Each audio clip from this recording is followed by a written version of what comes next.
Okay, ഇന്ന് നമ്മളെന്താണ് ഈ പറഞ്ഞ തെർമൽ പ്രോപ്പർട്ടീസ് ഓഫ് മാറ്റർ എന്ന് പറയുന്ന +1 ചാപ്റ്ററിൻ്റെ. അപ്പോൾ ഇതോടുകൂടി ഈ ഒരു ചാപ്റ്റർ കൂടി +1 ഫിസിക്സ് തീർന്ന്. അപ്പോൾ ഇന്നത്തേക്ക് ഞാൻ ഈ ഒരു പാഠം ഞാൻ തീർക്കാൻ പോകാൻ നോക്കാം നമുക്ക്. എന്താണ് അല്ല, ഒരു കാര്യം ചെയ്യുക, ഈ നിങ്ങൾക്ക് എന്താണ് ക്വസ്റ്റ്യൻസ് എല്ലാം ഞാൻ സ്ക്രീൻഷോട്ട് എടുക്കാൻ ഒരു അവസരം തരാം. കാരണം ആകെ എത്ര സമയമേ ബാക്കിയുള്ളൂ.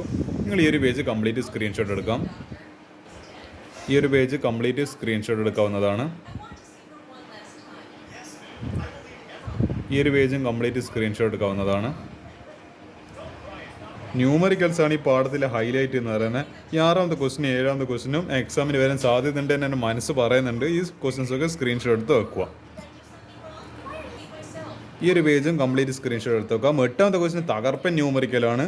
മറ്റേ ലീനിയർ എക്സ്പാൻഷൻ്റെ കോവിഷ്യൻ്റ് ആയിട്ട് വന്ന അതല്ല, നമ്മളെ ആ ഒരു ടോപ്പിക്കായിട്ടെല്ലാം ബന്ധപ്പെട്ടുള്ള ഒരു ക്വസ്റ്റിനാണ്. തകർപ്പൻ ക്വസ്റ്റിൻ എക്സാമിന് വന്നിരിക്കും.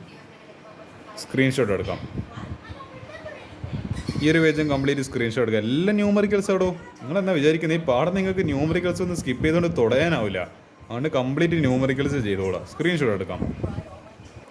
ഈ ഒരു പേജും കംപ്ലീറ്റ് സ്ക്രീൻഷോട്ട് എടുത്ത് വെക്കാവുന്നതാണ്. ഈ ഒരു പേജും കംപ്ലീറ്റ് സ്ക്രീൻഷോട്ട് എടുത്ത് വെക്കാവുന്നത്. ഇത് നല്ല തകർപ്പൻ ന്യൂമറിക്കൽ. നിങ്ങൾ വിചാരിക്കുന്നത്ര എളുപ്പമൊന്നുമല്ല. സംഭവം കുറച്ച് പണിയുണ്ട്. ഇത് എക്സാമിന് വരാൻ സാധ്യതയില്ല ന്യൂമറിക്കലാണ്. ഇതും കംപ്ലീറ്റ് സ്ക്രീൻഷോട്ട് എടുത്ത് വെക്കാവുന്നതാണ്. ഈ ഒരു ക്വസ്റ്റിന് എന്താണ്, നിങ്ങൾ എക്സാം അൾട്രാ ടഫ് ആവുകയാണെങ്കിൽ വരാൻ സാധ്യതയില്ല ക്വസ്റ്റിന്. നല്ല തകർപ്പൻ ക്വസ്റ്റിൻ ആയത്.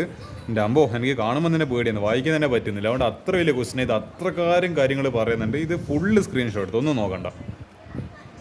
അതിൻ്റെ ആൻസർ സിമ്പിളായിരുന്നു, പക്ഷേ അതിൻ്റെ മനസ്സിലാക്കേണ്ട രീതി കുറച്ച് ബുദ്ധിമുട്ടാണ്. അപ്പോൾ ഇത് കംപ്ലീറ്റ് സ്ക്രീൻഷോട്ട് എടുക്കാം. അതേപോലെ 17ാമത്തെ ക്വസ്റ്റിന് എക്സാമിന് വരാൻ സാധ്യതയില്ല, കുറച്ച് ടഫ് ക്വസ്റ്റിനാണ്. ഇതും കംപ്ലീറ്റ് സ്ക്രീൻഷോട്ട് എടുത്ത് വെക്കാവുന്നതാണ്. ഈ ഒരു ക്വസ്റ്റിനും കംപ്ലീറ്റ് സ്ക്രീൻഷോട്ട് എടുത്ത് വെക്കാം. ഇതും എക്സാമിന് വരാൻ സാധ്യതയില്ല ക്വസ്റ്റിനാണ്. ഈ ഒരു കുറച്ച് എന്താണ് റീസണിങ്, ഇത് ഞാൻ ഓൾറെഡി കഴിഞ്ഞ ഇതിൽ ഡിസ്കസ് ചെയ്യുന്നത്, അപ്പം കുഴപ്പമില്ല. ഇത് നിങ്ങൾ ഈ ഒരു ന്യൂമറിക്കൽ സ്ക്രീൻഷോട്ട് എടുത്ത് വെക്കാം. സെലക്ടഡ് എക്സാംപ്ലർ പ്രോബ്ലംസ് ഒന്നുപോലും ഞാൻ ബാക്കി വെക്കുന്നില്ല. ഇത് കംപ്ലീറ്റ് സ്ക്രീൻഷോട്ട് എടുത്ത് വെച്ചു. ഇത് എക്സാം എന്താണ്, അതായത് നിങ്ങളൊന്ന് കുഴപ്പിക്കണ്ടിട്ട് ചോദിക്കണമെങ്കിൽ calculate the temperature which is same numerical value for celsius and fahrenheit scale. അതായത് ഡിഗ്രി സെൽഷ്യസും ഈ പറഞ്ഞ ഫാരൻഹീറ്റും ഈക്വൽ ആവുന്നൊരു ടെമ്പറേച്ചർ ഉണ്ട്. അത് ഏത് ടെമ്പറേച്ചർ ആണെന്നില്ല കണ്ടുപിടിക്കണം. അതായത് ഇപ്പോൾ ഒരു -40 ഡിഗ്രി സെൽഷ്യസ് എന്ന് പറയുന്നെങ്കിൽ -40 ഫാരൻഹീറ്റ് എന്ന് പറയാൻ പറ്റുന്ന ഒരു ടെമ്പറേച്ചർ ഉണ്ട്. അതായത് ടെമ്പറേച്ചർ -40 ഡിഗ്രി ഫാരൻഹീറ്റ്. ഇതിൻ്റെ എന്താണ് ഒരു ഡെറിവേഷൻ പോലെ എക്സാമിന് വരാൻ ചാൻസ് ഉണ്ട്. നിങ്ങൾ സ്ക്രീൻഷോട്ട് എടുത്ത് വെച്ചോ. ഒരു 120%. ഈ ഒരു പേജും കംപ്ലീറ്റ് സ്ക്രീൻഷോട്ട് എടുത്ത് വെക്കാവുന്നതാണ്. ഇത് നല്ലൊരു ക്വസ്റ്റ്യൻ. ഇത് 4ാമത്തെ.